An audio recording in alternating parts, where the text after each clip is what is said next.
Hi, everyone, and welcome back to part two of helping kids cope with anxiety. I'm just going to jump right into it because part one, I did talk a little bit more about what anxiety is. And so I'm going to have the video up here at the end of this video so you can just look at part one. But I just want to just start off with this quote that I heard, and I really like it because it sums it up. It says, anxiety is like a rocking chair. It gives you something to do, but it gets you nowhere. I like that. And that's really what anxiety really is. It really serves no purpose but to just keep you moving in your mind, just to keep you moving. And so today I just want to look at some more phrases. Remember last time I told you I had 16 and I gave you eight last time, so I'm going to give you the other eight this time, and just some phrases to help your child to help you calm an anxious child. And so the first one is this is the visualization one. So you tell your child to close your eyes and to visualize where you'd like to be. Visualize a place that's warm, a place that's calming, a place that you feel good at. A lot of times these visualization guides, it'll help you guide your child through imagining that they're away from the anxiety. Because remember, anxiety is worried about the future. So it's pulling them into the present and having them think about something that they really enjoy. So that visualization technique is really good. I think about that, and I'm going to date myself right now. You remember the Golden Girls, and Sophia would always say, picture it. And that's what she's doing. She would always have a visualization to help whatever the situation that was going on. And so just think about that, that when your child is having this anxiety, just tell them, close your eyes and think about another place that you like to be. Well, how do you feel in that place? What are you doing in that place? So again, pulling them from one place of worried about the future to being in the present. Another one is to have the phrase, I know this is hard. And what you're doing is you're really validating your child's feelings.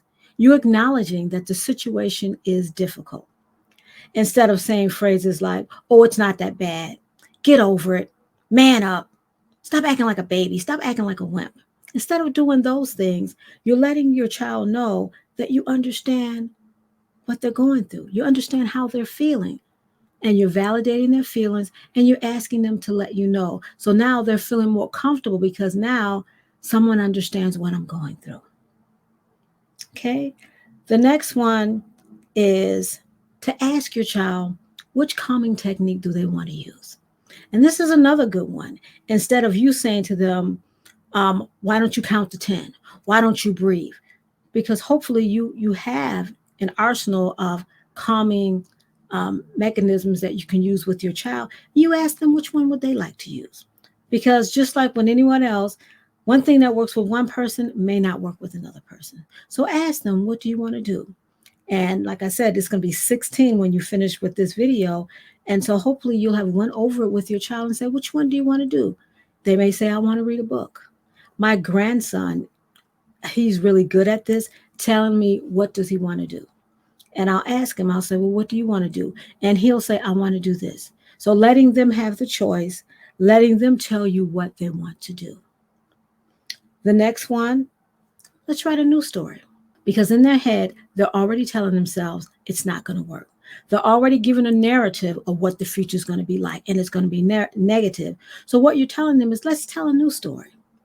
What if this did happen? Let's write a new story that it really did happen this way. It really was successful. You really did succeed. What would that look like? You're helping them to write a new story and have a new ending to this narrative that they've been telling yourself. Now, this one I love because I tell myself this, because just like kids, we still get anxious as adults. It doesn't stop because you're a child. And I'll tell myself, well, what if I do succeed? And what if it does happen the way you want? How would that look? So we tell ourselves that all the time. Make sure you let the kids know that they can rewrite this narrative also. The next one is called How Can I Help? And I love this one because if you saw my first video when I was talking about how I was scared of the dark and my mother went and got a nightlight. That's how she could help me be unafraid, was she went and got the nightlight. And sometimes as parents, we need to ask the kids, what is it that I can do? And I told my mom, I want to make the images go away. because right outside of my window there was a tree, and at nighttime the tree looked like a big, a hand, from the shadows from the tree. And so I wanted that to go away. So how did she make it go away? She plugged in a nightlight. So you can ask your child, what is it that I can do to help? They may say, I need a hug. They may say, I want you to look in the closet, if it's something along that line, or they're scared of the dark. They may tell you, this is what I need you to do. If it's in a doctor's office, I need you to hold my hand. If they're worried about the future, tell me the story again of how you went through it. So they may tell you what you need to do to help them through it. Another one, number 6, I believe, is telling them that this feeling is going to pass. Again, validating, letting them know, yeah, you're anxious. Yeah, you do feel uncomfortable, but it's not going to last all the time. And then even number 7 that can go with it is remind them of when they had a time where they felt like this before, and how it did pass, and what did happen, and how afterwards they did feel better.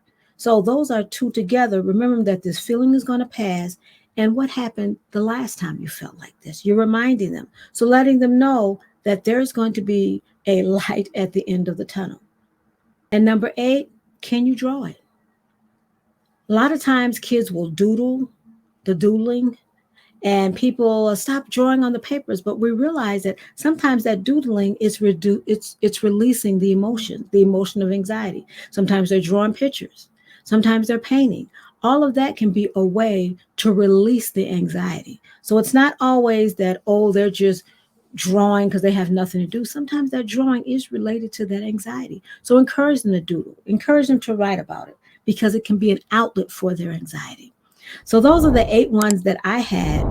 I'm sure many of you have dealt with this with your child, or even with yourself. I gave examples in the first video of how I dealt with anxiety. And so go ahead and put it down in the chat how you overcame through anxiety. And I want to leave you with this one more quote. It says, our anxiety does not come from thinking about the future, but it comes from wanting to control it. Because it's a good thing to think about the future, but it's when you try to control what's going to happen, that's when you have anxiety. So here's another video that I'm sure that you're going to enjoy. It's going to be part 1 of this series of helping your kids cope with anxiety.